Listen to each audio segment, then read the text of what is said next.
So we're going to start with the pasta recipe, which is pretty much the sour cream recipe. So you're going to start by soaking a cup of cashews overnight or 4 hours minimum. And then once this is done, you can cook your pasta with the instruction you have on the package. Then I'm using 1 shallot. You could use an onion, but I'm intolerant to onion, so I use a shallot, which is just as fine actually. And yeah, I peel it and I chop it in small pieces, and I forgot to remove the germ. It's better to do it before than after chopping. Anyways, you just finish chopping and then you're gonna put it in a pan.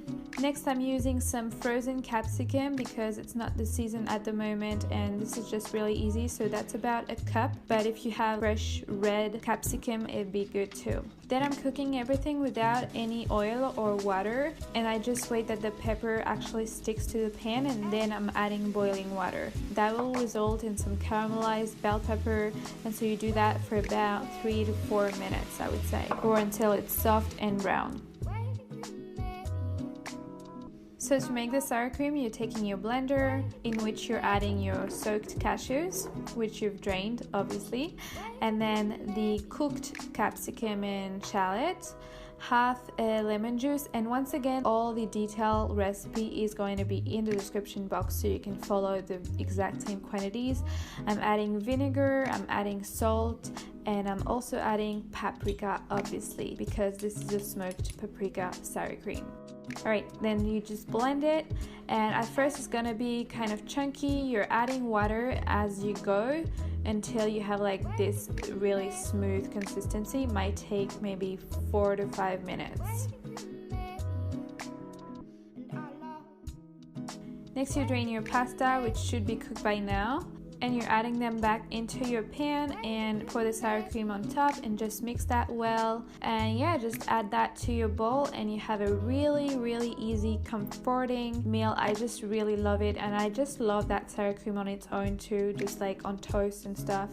It's delicious. I would really suggest you try it out.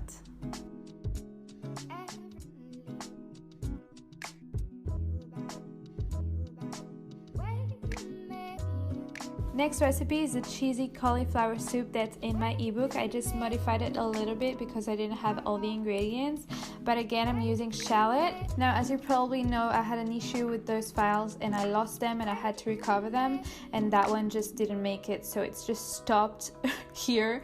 So I'm gonna tell you what I did after that. I chopped the garlic and I added spices to the pan. I'm gonna put the exact spices in the description box, and then after that I started cooking it with a bit of water, and now we're here. Just cook that for about 2 to 3 minutes. Next, you're gonna take your cauliflower and you're gonna cut about 2/3, removing the middle part like I do, and then just roughly chop that. It doesn't have to be small. We're just gonna cook it in the pan. I'm using French lentils. In my original recipe it's red lentils and it's better with red, but I didn't have any, so you know, I just changed the recipe a little bit. And then adding boiling water, actually not boiling water, just hot water. You could use stock too. Then I put it on high heat and immediately reduce it before boiling and cover it for about 20 minutes. After that, I'm adding nutritional yeast, which will give the cheesy flavor, and vinegar, which will help to brighten the soup, and also 2 blocks of frozen coconut milk for some creaminess. Once it's cooled a little, I add it to the blender and I just pulse it until it's super smooth. That's how I like my soups. If you like chunky soups, you could just leave it like that if you want.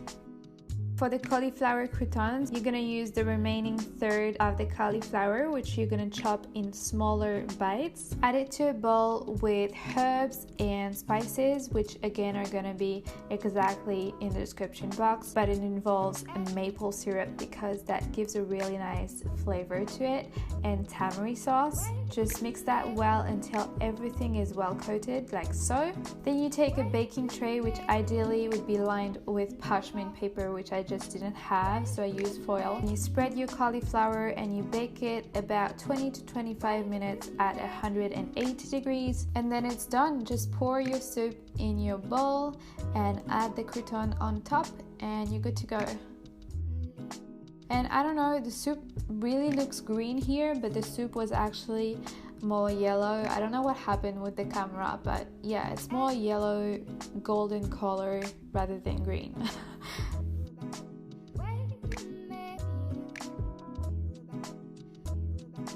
Alright, finally we're gonna have this peanut butter spicy stew or curry. I couldn't decide which word to use.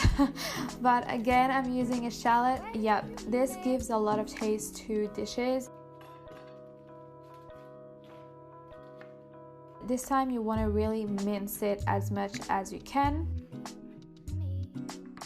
Then you're taking a block of firm tofu that you're cubing. So I like to slice it in half and then slice it again, just as you can see.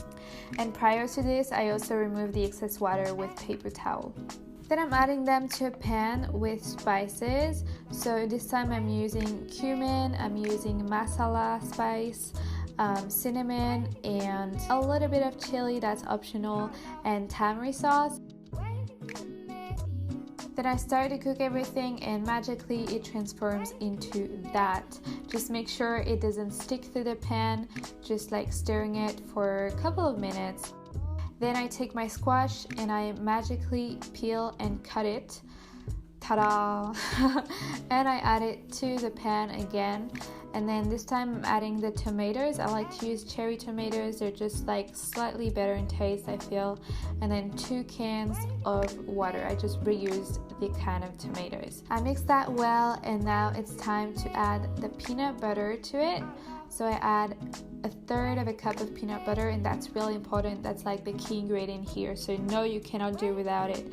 That gives a really, really nice flavor to the dish. So definitely do it. And then I cover it and I let it cook for about 30 minutes. After the time's up, it should be thick like this. And that's when you want to add the chickpeas in and the lemon juice, and then stir that again. And finally I'm adding 2 blocks of frozen spinach. You could also use fresh spinach. I just find it super handy, so that's what I do. And this is off the heat, by the way, just the final touch to it. That's what it looks like at the end, and you're gonna have plenty of leftover for this. So I like to pair it personally with semolina. So I add a couple of tablespoons of semolina, and then I add like 2 big dollops of that stew or curry, haven't decided. And finally I top it with some crushed peanuts for decoration and just for taste. And voila, here you have it. It's super delicious and it's actually super easy to make, and you're gonna have plenty of leftover, which is amazing news because